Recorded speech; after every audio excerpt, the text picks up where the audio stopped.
The early church had an incredible ability to create and have community together. I want to read to you a little bit from Acts 2 about the early church, and I'm sure you will see when you think about our church and what we want our church to be like, I'm sure you'll see why we want to learn lessons from the early church. This is what it says in Acts. We're going to jump straight in. This is what I want to say. Audacious Church, we are an interactive church. That means that I'm not just preaching, you are preaching. You didn't think you were a preacher. But this morning, I'm here to tell you, you are a preacher. And if you interact with me, I can promise you two things. Number one, I will preach better. And number two, I will preach shorter. And you will get out of here and get to Nando's quicker. Okay? So here we go. I'm going to read from Acts 2, verse 42. This is what it said. The early church, they devoted themselves to the apostles' teaching and to the fellowship and to the breaking of bread and to prayer. Everyone was filled with awe at the many wonders and signs performed by the apostles. All the believers were together and had everything in common. They sold property and possessions to give to anyone who had need. We just heard about that. Every day they continued to meet together in the temple courts. They broke bread in their homes and ate together and had glad and sincere hearts, praising God and enjoying the favor of all the people. And the Lord added to their number daily those who were being saved. I mean, come on, this church, this is the early church. I read that and I think that is the church I want. I want to be coming into church. I want there to be signs and wonders and miracles. I want us to be in awe at God every time. I want us to have a community that's authentic and real. This is the church that was growing every day. It didn't say every week, it said every day. I mean, how do you manage that? That's before WhatsApp. It's before databases. It's before pastoral care systems. But yet it was a thriving, authentic community.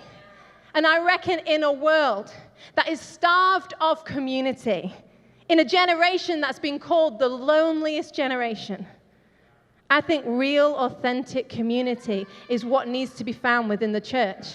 That any person can walk in the door and make a decision. This is where I belong.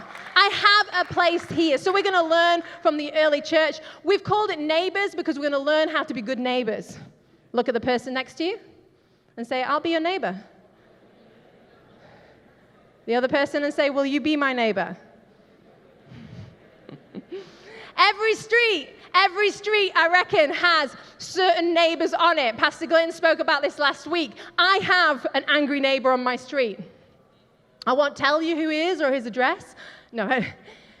I remember the first day we moved into our street, and I said, Wayne, who is my husband, I said, Wayne, look, a neighbor's coming down to say hi. So I was like, oh, isn't this nice? Went to the door, knock, knock, knock. I was like, hello. And he went, move your car. My car wasn't parked on his drive. It wasn't parked over his drive, but it was parked on the road outside his drive, which apparently is his. If you park there, you will receive a Post-it note on your windscreen. I've actually learned that if you park there, the more times you park there, the bigger the notes get. I'm at like A3 size now. I reckon next it'll just be a poster on my windscreen saying, stop parking here. Maybe I should just be a good neighbor and not park there. Quite like to see what he does though. The other neighbors, I call them the curtain-twitching neighbors. They're the neighbors who are always watching. Pastor Glenn called them the nosy neighbors. I have to say, I think I fall into this category. I like people watching. Who else likes people watching? Yes. Nosy neighbors. I don't appreciate that term, though. I like to call it neighborhood watch. I'm watching out for people. I'm just checking out what they're doing over there. You've got the generous neighbors. We've got a guy across our road. He, on a first day, bought us a bottle of wine and some chocolates. He's the person that cuts his lawn, offers you to cut your lawn. He's like, what do you need? He's brilliant. He's a generous neighbor. We learned last week about generosity. If you missed last week, I encourage you to listen to that message online. But the neighbor I want to talk about today is the Natter over the fence neighbor. Natter over the fence neighbor, the neighbor who is always ready for a conversation. You know who that neighbor is. It's like you're not sure which house they live in because they're always on the street talking. Valerie. I look at Vicky because she's had many interactions with Valerie. Valerie is my Natter over the fence neighbor. She is always ready to talk.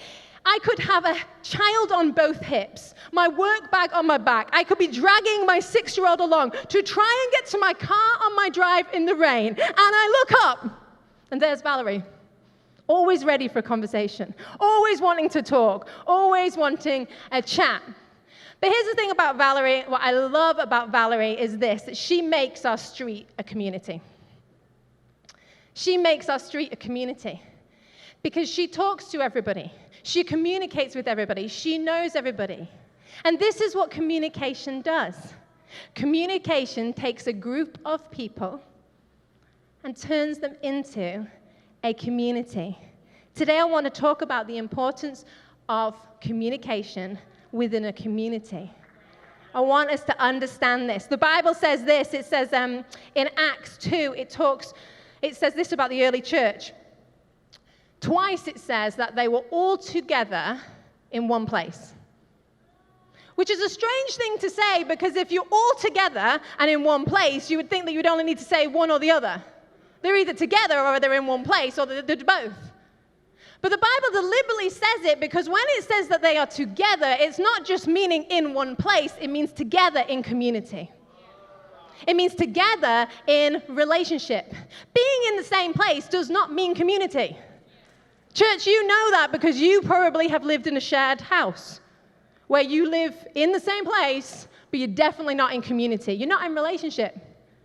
Hard hitting, but maybe you've been in a marriage where you're in the same place, but it doesn't feel like you're together in community. You could be in a church with hundreds of other people and feel alone because you don't feel together or in community. Being in the same place doesn't equal community. Community is when a group of people decide to communicate. Profound. It's when a group of people decide to communicate. And if there's one thing that I want you to remember today, it is this, that good communication will lead to strong community. In your marriage, you need to understand that good communication will lead to strong community. In your family, good communication will lead to strong community. In our church, good communication will lead to strong community. I could talk about loads of different things to do with communication, but I have like 17 minutes, okay? Are you with me? So here we go. I'm going to talk about your words. I'm going to talk about our words and our speech. The Bible talks very clearly about our words. Proverbs 18 says this, that our words, our communication, it has the power of life or death. Life or death. It also charges us with the responsibility of our words. It says we're responsible for our communication. Here's a scary verse in the Bible. Matthew 12:36 says this. Are you ready for this? I tell you, on the day of judgment, people will give an account for every careless word they speak. I mean, no wonder heaven's eternity. Like, we're going to give an account for every careless word. Women, we speak apparently. We speak 20,000 words a day. 20,000 words a day. Some of us may speak more. Guys, apparently you speak 7,000. Probably can't get a word in edgeways, that's why. You're trying to speak more. There's just not room. No, some of my friends, guys, you speak way more than that. But it says that we have to hold ourselves accountable for the words that we say, for our communication. I have 3 children. I have a 6-year-old, a 3-year-old, and a 1-year-old. Can't remember. And I used to, when they're starting to talk, I use a phrase with them as a gentle reminder to not use noises or actions or tantrums as a way to communicate with me, but just as they're starting to talk, I use a phrase, sweetheart, use your words. Use your words.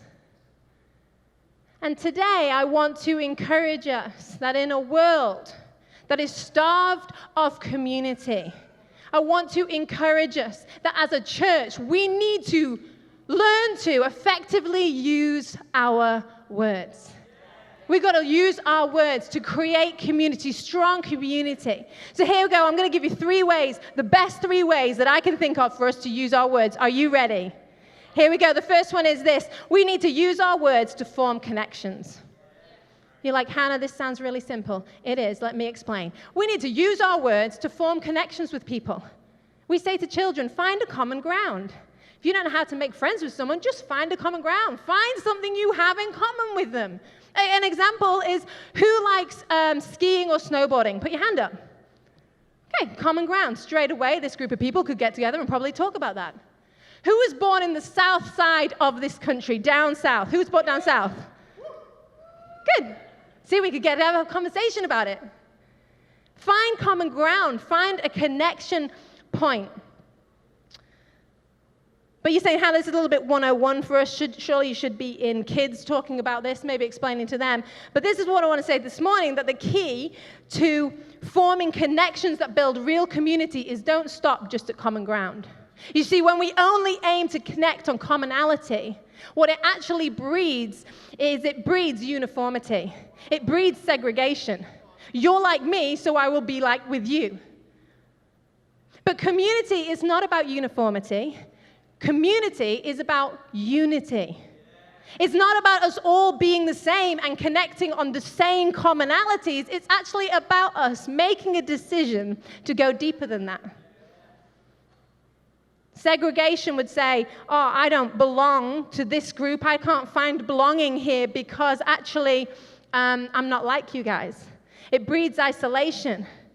But what I want to help you see today in Acts Church is this, that they didn't just have commonalities, but they connected deeper than that. We need to use our words to be honest about our strengths and our weaknesses, to be honest about what we have plenty of and what we lack. This is what it says in Acts 4:45. It says, they sold property and possessions to give to anyone who had need. I read that and thought, how did they know who had need? They communicated. How did they know who had possessions to sell them, to give to those in need? They communicated. They opened their mouths. They used their words. Church, don't allow yourself to be isolated. Understand that people can't read your minds. We don't know what you're good at. We don't know what your need is. You may walk in here and look at me and think we look different, we speak different. How can I connect with you, Hannah? Well, number one, don't assume we don't have anything in common. Talk to me. We may have something in common. And number two, don't assume I don't need you. Don't assume you don't need me. Use our words to form connections. The Bible talks about community being the body of Christ. I love this picture because it's actually within our connections that we find our purpose. A hand on its own is weird.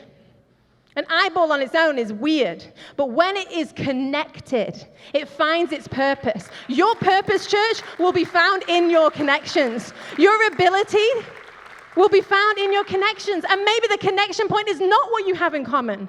Some of my closest friends, I have very little in common with them, but they strengthen my weaknesses. And I strengthen their weaknesses. We lend to one another. Good communication will always lead to strong community. It's time to be honest. It's time to make a decision. I will share my needs.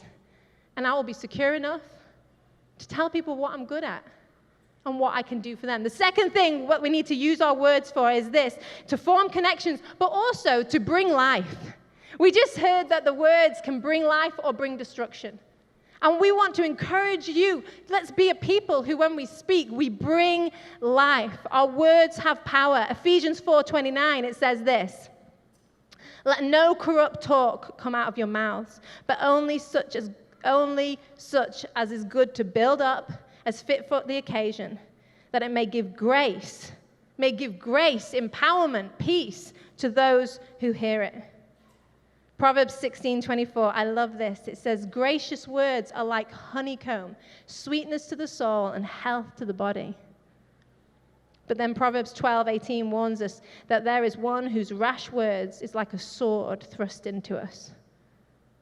Our words have the power to bring life or death. You will probably remember a time in your life where someone encouraged you and it was like oxygen to your soul. It was like, and you want to say to them, you saved me in that moment. Maybe it was a teacher, maybe it was your mom, maybe it was a friend, maybe it was someone on the door at a church, but you remember a time where someone's encouragement, it was like sweetness. So you've experienced the life, but maybe also you remember a time where words cut deep. It was like the person left the room, but they left their words in you. And if you're honest, maybe they're still there. We have power to give life or death through the way that we talk. 2 Timothy, it says this, verse 16, but avoid irreverent babble. I like that word, babble. For it will lead people into more and more ungodliness, and their talk will spread like gangrene. Ugh. Church, for a moment, you're probably going to go quieter than you are now. Let me talk about gossip. Let's talk about gossip. We live in a world that is full of gossip. Magazines, articles, blogs, Instagram, gossip. If you think about it, it's just people talking about people, which is gossip. TV programs. We live in a world where you feel like it's your right to talk about someone even if you don't know if it's the truth or not. We live in a world where it's your right to correct people, or not while they're there, but while you're talking about them behind their back. But do you know what gossip is? It's like a lit match.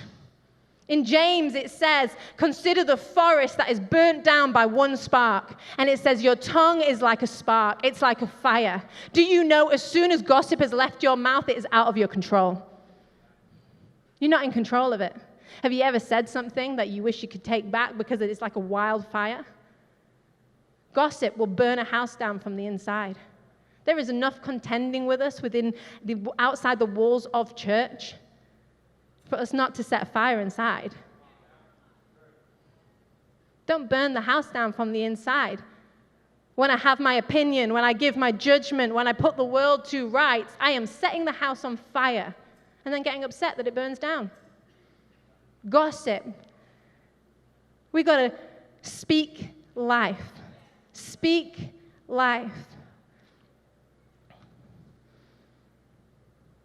Someone said to me, how do you know it's gossip? Like sometimes you're just talking to a friend, you're trying to be honest, you're kind of offloading. How do you know it's gossip? My advice with this is ask yourself this question before you Instagram, before you tweet, before you reply to the text, before you have that conversation, before you send that email, ask yourself this: what are my words creating? What are my words creating? Is it life or death? Am I building up or am I tearing down? Am I adding to or taking away? Am I attacking or am I protecting? Am I creating community or am I isolating someone? Proverbs 16:28 says, a perverse person stirs up conflict and a gossip will separate close friends. A gossip will cut a community in half. It's not us, church. It doesn't fit us. It's not us. We need to use our words to bring life. Be encouraging. Be encouraging. I'm trying to be intentional in my encouragement. You know, I used to walk into a room and look at someone and say, do they need encouraging today? Okay, yes, they do. There's enough discouragement out there. Every day, someone needs encouraging. Make a decision to walk into your workplace and encourage your boss. Walk into church and encourage that person that you barely know. Encourage your life group leader. Encourage the person you're sat next to. Encourage them. Be intentional. Be specific. When you're speaking life, I want to encourage you to be prophetic. Be prophetic over people's lives. Or what does that mean? Does it mean pushing? No, do you know what it means? It means declaring the word of God over them. It means saying, everything's going to be okay. You are going to get better. I'm with you in this. Declare life over them. In Ezekiel 37, I love it because it's the valley of the dry bones, and I love it because it's the power of words. It says this, "Then he said to me, prophesy to these bones, say to them." Do you know you might be in a relationship or a family that feels like there is no community, no together enough? It's time to prophesy. You might be part of this church but saying, I feel so disconnected. I feel like I can't connect with people. It's time to prophesy, to speak life, to speak encouragement. Good communication, it will lead to strong community. And the final thing is this, the final way to use our words is to enable growth. Enable growth. Let me explain what I mean. Ephesians 4:15 says this, "Instead, speaking the truth in love, we will grow to become every aspect the mature body of him who is the head, that is Christ. From him, the whole body, joined and held together by every supporting ligament, grows and builds itself up in love as each part does its work." Proverbs 27, verse 17 says this, "Iron sharpens iron, one person sharpens another." My dad, he loves gardening, he loves plants, he loves his flowers. And when I was younger, I used to get upset. He had these rose bushes, and I used to get upset because he used to prune them. And what I didn't understand was when he was cutting them and cutting into them, what I didn't understand is he needed to prune them in order for them to grow up and to be strong. In fact, it would show a lack of care for his plants if he didn't do that. Do you know, church, we have a responsibility within our community to enable growth with one another, to disciple one another, to prune one another. In fact, a characteristic of a healthy community is that you're growing, that you are growing within a community. If you're in a friendship, if you're in friendship groups where you're not growing, is it a healthy community? People who love you, friends who love you, will challenge you. I have them in my life. I know their faces. You know when you know your friends' faces, they pull a certain face and you're like, oh, what are you going to say? It's because they love you. We have a responsibility to one another to enable growth. Now, this does not override point 2. Okay, my point 2 was speak life. In fact, what I want to say is you can't do point 3 unless you've done point 2. You can't withdraw from a relational bank account unless you've already put in, otherwise you will be relationally overdrawn. You have to form connections. You have to speak life, speak life, speak life, speak life, speak life, and then you earn the right to enable growth, to go to that person, to help disciple them. The problem is we always want to skip to point 3. We're like, oh, I'll bring some correction. I'll tell you what's wrong with your life. But we haven't spoken life. We haven't speak life, prophesied over them. And the other thing about speaking, the other thing about bringing correction or discipleship is this. Rarely good correction is brought in the moment. Gain wisdom from God. Make a decision to gain wisdom from God before you help enable someone to grow. Proverbs 15:28, it says, the heart of a righteous person ponders how to answer, but the mouth of the wicked pour out evil things.